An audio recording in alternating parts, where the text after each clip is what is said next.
president, comma, such and such, ABC Corporation.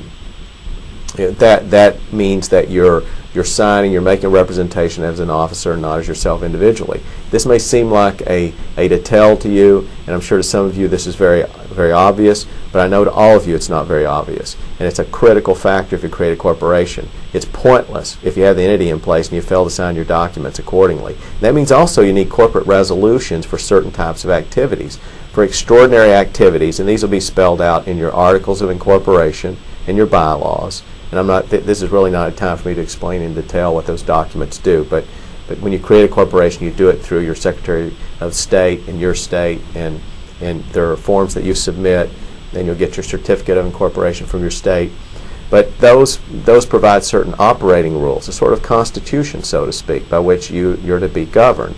And if you ignore that, and if you decide that you're going to enter into contracts and engage in businesses and fail to have business meetings as called for in your bylaws, if you completely ignore the formalities of the corporate form, then you make yourself very vulnerable in the event of litigation. Because one of the most common tactics in the event of litigation is for a creditor to try to figure out a way to, quote unquote, pierce the corporate veil.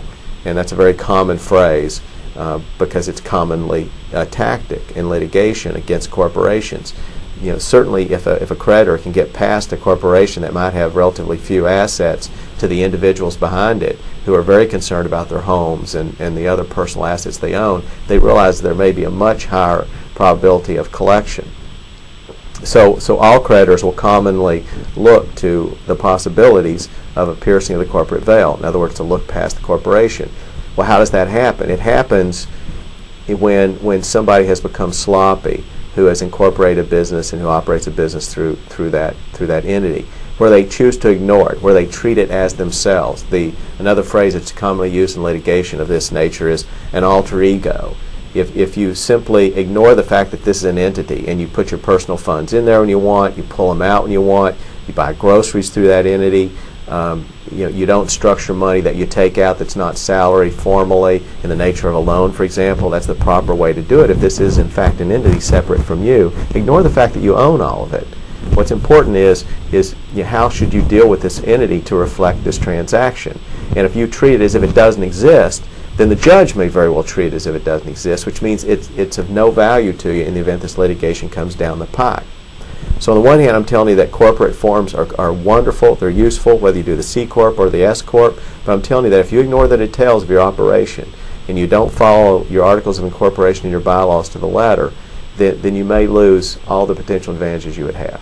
So I won't beat on that dead horse any further, but I'll tell you it's critical, and I can't tell you how often I have a client in my office who will run down to his business and pull out money to go to a lunch is a small thing, but we'll pull out money to go on a weekend vacation. So $1,000 here, $1,500 there, $5,000 there.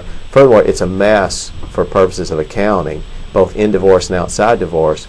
But it also makes the judge and other creditors very skeptical about the reality of this entity, whether it should be honored at all. Now, let me point out some other advantages, though, of a corporation. There's the insulation from creditor claims. Ease of operation, in some ways, I think a corporation is a very easy way to operate because there are rules. It's just that you have to be willing to follow that system. But if you're comfortable with following a system, there's a great ease of operation.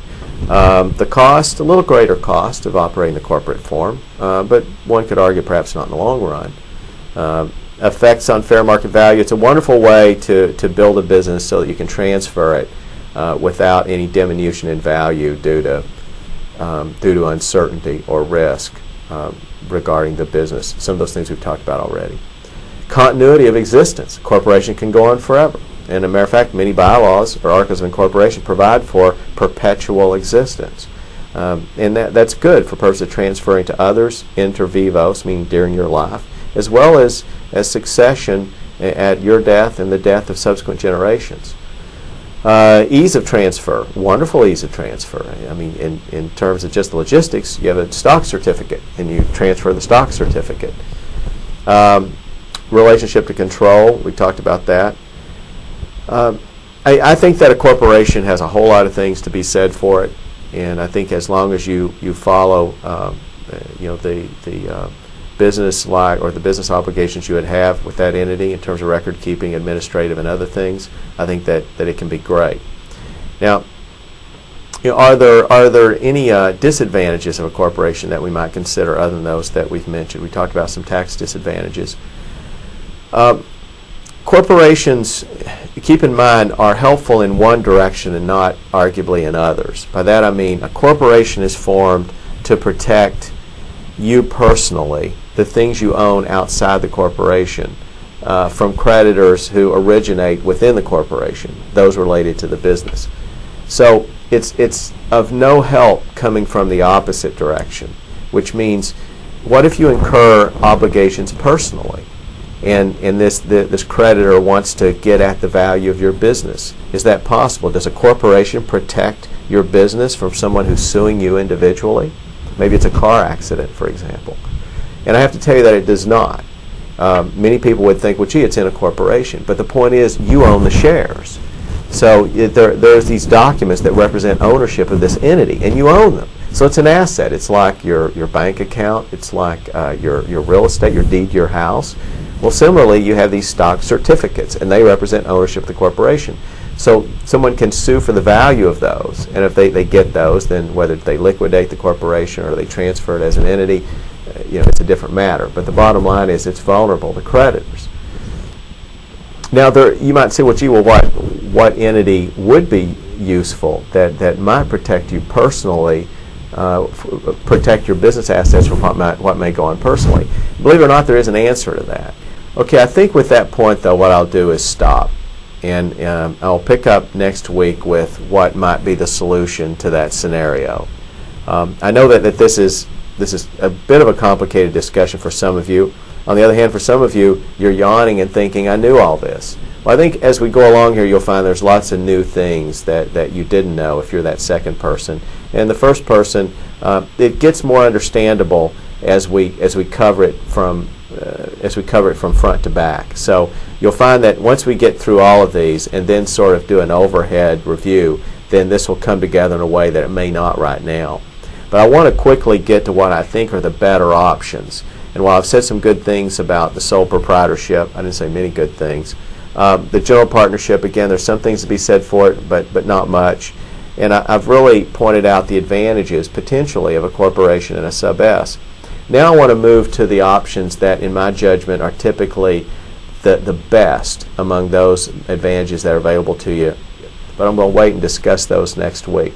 So I hope this has been helpful. There's more to come. I look forward to talking to you again next week. This is Joe Cordell, another episode of Cash Counsel.